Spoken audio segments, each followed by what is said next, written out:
Asal mula nama-nama setan di Indonesia. Pernahkah kamu bertanya-tanya soal asal mula nama-nama setan di Indonesia? Jika pernah, hal tersebut tidaklah salah, karena terdapat banyak sekali nama setan di Indonesia dari berbagai daerah dan beragam bentuknya juga. Nah, untuk mengobati rasa penasaran, pada kesempatan kali ini kami akan memberitahu berbagai alasan mengapa setan memiliki berbagai nama yang ada di Indonesia. Namun sebelumnya, mohon dukungannya dengan melakukan subscribe pada DMC channel ini agar channel ini berkembang dan terus mengabarkan fakta dan informasi menarik lainnya.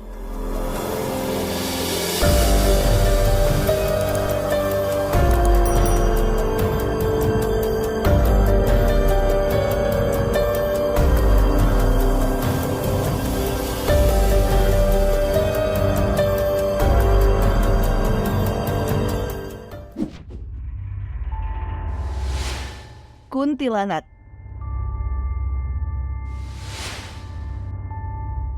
Hantu ini yang paling sering menemani rasa takut banyak orang, karena suara tertawanya yang khas memang dapat membuat bulu kuduk merinding. Penampilannya yang menyerupai seorang perempuan dengan rambut terurai panjang merupakan ciri khas hantu ini. Nama kuntilanak selalu berkaitan dengan setan yang suka mengganggu wanita hamil atau yang baru saja melahirkan. Bukan tanpa alasan, penyebab mengapa sosok gaib ini suka mengganggu wanita hamil dan baru melahirkan adalah karena ia merupakan seorang wanita yang mati karena melahirkan. Dengan begitu, ia seringkali hadir untuk mencari anak-anaknya.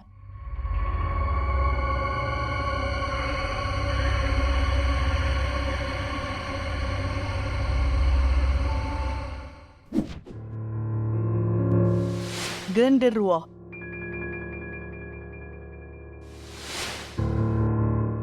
Genderuwo menjadi setan dengan penampilan yang gagah dan menyeramkan. Ia tampil sebagai monster yang bertubuh besar, berbulu lebat dan menyeramkan.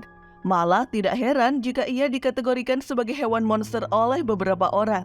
Asal mula penamaan makhluk ini adalah hasil dari penyerapan bahasa Kawi, yaitu Gandarawa.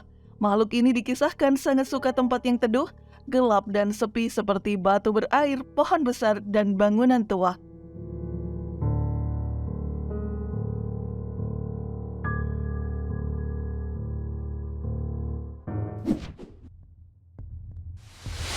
Kuyang.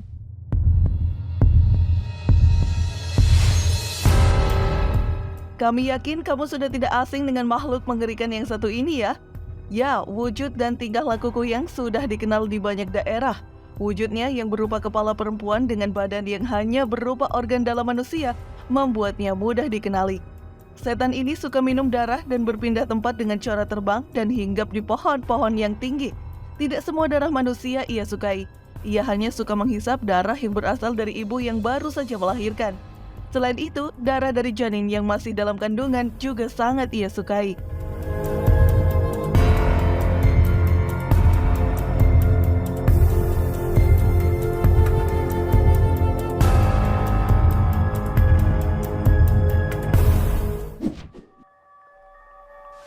Hantu jeruk purut.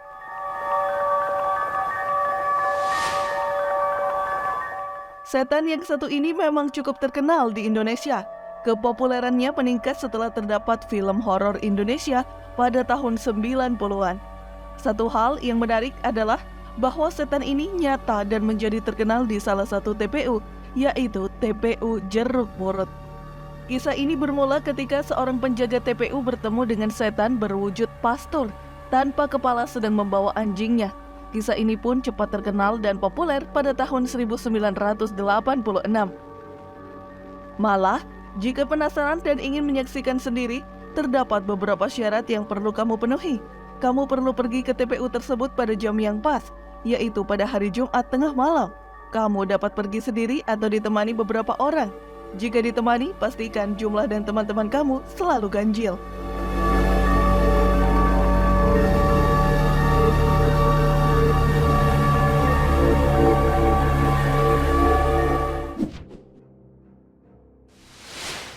Pocong. Siapa yang tidak kenal dengan setan bernama Pocong? Makhluk gaib yang tampil dibungkus kain kafan ini memang sangat menyeramkan. Gerakannya yang berupa melompat-lompat memang mudah dikenali oleh semua orang. Alasan terkenal mengapa setan ini melompat-lompat adalah karena ikatan kainnya yang belum dilepas. Tangannya pun juga ikut terikat sehingga ia tampak tidak bisa apa-apa selain melompat-lompat. Asal mula setan ini adalah karena ada orang yang meninggal, namun talinya belum sempat dilepas. Ia akhirnya mendatangi setiap orang di sekitarnya untuk meminta tolong agar talinya dilepas dan ia bisa bebas. Kabarnya, setan satu ini senang berada di kuburan atau di kebun pohon pisang yang sangat rimbun.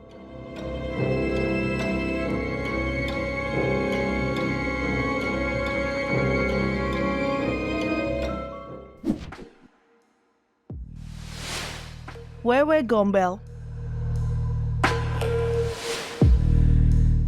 Wewe Gombel menjadi setan yang berwujud nenek tua dengan payudara yang sangat panjang. Salah satu perbuatannya yang terkenal adalah ia suka menculik anak-anak pada hari mulai gelap, namun tidak sampai menyakiti korbannya. Terdapat dua versi cerita asal mula setan Indonesia yang satu ini. Versi pertama menyebutkan bahwa setan ini berasal dari arwah seorang nenek yang bunuh diri akibat diselingkuhi. Akhirnya ia hidup lagi dan menjadi makhluk gaib yang suka menculik anak-anak yang bermain tanpa pengawasan. Lalu untuk versi cerita kedua adalah bahwa makhluk ini adalah tokoh fiksi belaka. Ya, tokoh fiksi yang dibuat para orang tua zaman dahulu agar anak-anaknya tidak suka keluar malam. Alasan mereka membuat cerita ini adalah karena pada zaman dahulu sistem penerangan masih minim. Selain itu, kawasan rumah zaman dahulu yang masih asri membuat banyak binatang liar bisa menerkam anak-anak tersebut kapan saja. Maka dari itu, orang tua zaman dahulu menggunakan cerita dongeng ini untuk menakut-nakuti anak mereka agar tidak keluar pada malam hari.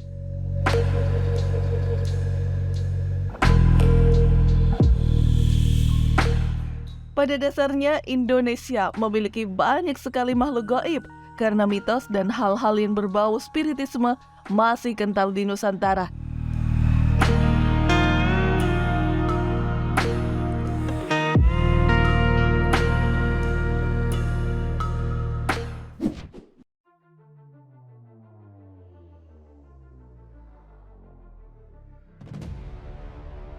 Demikianlah video mengenai asal mula nama-nama setan di Indonesia.